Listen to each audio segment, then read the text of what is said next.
In the last video, we figured out the probability of getting exactly 3 heads when we have 5 flips of a fair coin. What I want to do in this video is think about it in a slightly more general way. We're still going to assume we have a fair coin, although we'll shortly see we don't have to make that assumption. But what I want to do is figure out the probability of getting k heads in n flips, flips of the fair coin, of the fair coin. So the first thing to think about is just how many possibilities there are, where there's going to be n flips. There are going to be n flips. So literally, there's first flip, second flip, third flip, all the way to the nth flip. And this is a fair coin. Each of these, there's 2 equally likely possibilities. So the total number of possibilities is going to be 2 times 2 times 2 n times. So this is going to be equal to 2 to the nth possibilities. 2 to the nth possibilities. Now, let's think about how many of those equally likely, and these are all equally likely possibilities. This is a fair coin. Let's think about how many of those equally likely possibilities involve k heads. Well, just like we did it for the case where we're thinking about 3 heads, think about 3 heads. We say, well, look, the first of those k heads, how many different buckets could it fall into? Well, the first of the k heads could fall into n different buckets, right? It could be the first flip, second flip, all the way to the nth flip. Then the second of those k heads, and we don't know exactly how many k is, will have n minus 1 possibilities. And then the third of those k heads will have n minus 2 possibilities, since 2 of the spots are already taken up. And we would do this until we have essentially accounted for all of the k heads.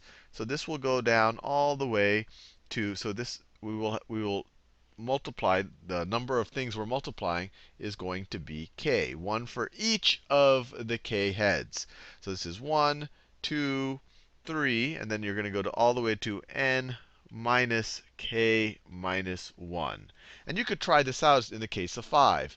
When n was 5 and k was 3, this resulted in 5 times 4 times, and actually we just had to go times 3. And actually, that was this term right over here. So I'm doing a case that is a little bit longer, where k is a slightly larger number, because this right over here is 5 minus 2. That is this one over here. So let me, just so not to confuse you, let me write it like this.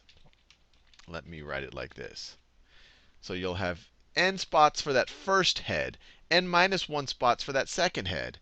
And then you keep going, and you're going to have a total of these k things you're multiplying, and that last one is going to have n minus k minus 1 possibilities. And now hopefully it'll map a little bit better to the one where we had 5 flips and 3 heads. Because here there was 5 possibilities for the first head, 4 possibilities for the second head, and then n is 5. 5 minus 2, you had 3 possibilities for the last head. So this actually works. This is the number of spots where, or the number of ways that we can stick those heads in those, or that we can put 3 heads into 5 different possible buckets. Now, just like the last video, we don't want to overcount things, because we don't care about the order. We don't want to differentiate one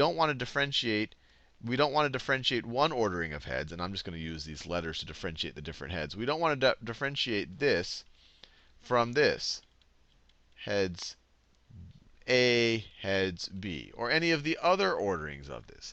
So what we need to do is we need to divide this. We need to divide this number so that we don't count all of those different orderings. We need to divide this by the different ways that you can order k things. So if you have k things, so 1 thing, 2 things, all the way to k things, how many ways can you order it? Well, the first thing can be in k different positions. Or maybe I'll do it like this. Maybe I'll do it thing 1. I'll call it T for thing. Thing 1, thing 2, thing 3, all the way to thing k. How many different ways can you order it? Well, thing 1 can be in k different positions. Then thing 2 will be in k minus 1 positions. And then all the way down to the last one is only going to have one position. So this is going to be k times k minus 1 times k minus 2 all the way down to 1. And in the example where we had 3 heads in 5 flips, this was 3 times 2 all the way down to 1. 3 times 2 times 1. And so is there a simpler way that we can write this? Well, this expression right over here, this expression right over here, this is the same thing as k factorial. And if you haven't ever heard of what a factorial is, it's exactly this thing right over here. K factorial literally means k times k minus 1 times k minus 2 all the way down to 1. So for example, 2 factorial is equal to 2 times 1. 3 factorial is equal to 3 times 2 times 1. 4 factorial is equal to 4 times 3 times 2 times 1. So, and it's actually a fun thing to play with. Factorials get large very, very, very, very fast. So anyway, this denominator right over here can be rewritten as k factorial. This right over here can be rewritten as k factorial. And is there any way to rewrite this numerator in terms of factorials? So if we were to write n factorial, so let me see how we can write this. If we were to write n factorial, get some real estate over here. So n factorial would be equal to n times n minus 1 times n minus 2 all the way down to 1. All the way down to 1. That's kind of what we want. We just want the first k terms of it. We just want the first k terms of it. So what if we divide this by, so let's divide this by n minus k factorial. So n minus k factorial. So let's think about what that is going to do. That, if we have n minus k factorial, that is the same thing as, we have to do a little bit of algebraic manipulation right over here. That is the same thing as n minus k times n minus k minus 1, n minus k minus 1 times n minus k times n minus k minus 2 all the way down to 1. And what I want to be, when you divide these, the 1's going to cancel out. And what you may or may not realize, and you can work out the math, is everything is going to cancel out here until you're just left with up here, you're just left everything from n times n minus 1 to n minus k minus 1. Because this, if you expand this out, or if you distribute this negative number, this is the same thing as n minus k plus 1. So n minus k plus 1 is the integer that's 1 larger than this right over here. So if you were to divide it out, this would cancel with something up here, this would cancel with something up here, this would cancel with something up here. And what you're going to be left with is exactly this thing over here. And if you don't believe me, we can actually try it out. So let's think about what 5 factorial over 5 minus 3 factorial is going to be. Over 5 minus 3 factorial. So this is going to be 5 times 4 times 3 times 2 times 1. So all of that stuff up there, all the way down to 1. Over 5 minus 3 is 2. Over 2 factorial, 2 times 1. 2 cancels with 2, 1 cancels with 1. You don't have to worry about that. And you're just left with 5 times 4 times 3. Exactly what we had up here. 5 times 4 times 3. And so in general, if you wanted to figure out the number of ways to stick 2 things in 5 chairs, and you don't care about differentiating between those 2 things, you're going to have this expression.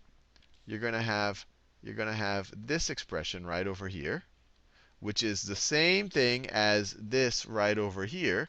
So you're going to have n factorial over n minus k factorial.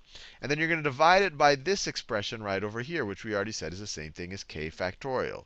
So you're also going to divide it by k factorial. And then you have a generalized way of figuring out the number of ways you can stick 2 things, or the number of ways, actually I should say, the number of ways that you can stick k things in n different buckets. K heads in n different flips. And so, and another way of writing, and this is actually a generalized formula for binomial coefficients. So another way to write this is the number of ways, given that you have n buckets, given that you have n buckets, you can put k things in them without having to differentiate it. Or another way to think about it is if you have n buckets or n flips, and you want to choose k of them, and you want to choose k of them to be heads, or you want to choose k of them in some way, but you don't want to differentiate. So all of these are generalized ways for binomial coefficients. So going back to the original problem, what is the probability? What is the probability of getting k heads and n flips of the fair coin? Well, there's 2 to the n equally likely possibilities. So let's write this down. So the probability, you have 2 to the n equally likely possibilities. And how many of those possibilities result in exactly k heads? Well, we just figured that out during this video. That's the number of possibilities. So n factorial over k factorial times n minus k factorial.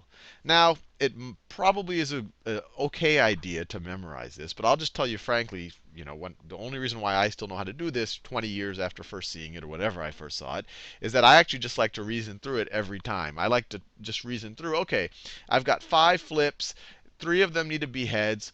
The first of those heads can be in 5 different buckets, and the next in 4 different buckets, and the next one in 3 different buckets. And then, of course, I don't want to differentiate between all of the different ways. I don't want to differentiate between all of the different ways that I can rearrange 3 different things. So I have to make sure that I divide it by 3 factorial, by 3 times 2 times 1. I want to make sure that I divide it by all of the different ways that I can arrange 3 different things.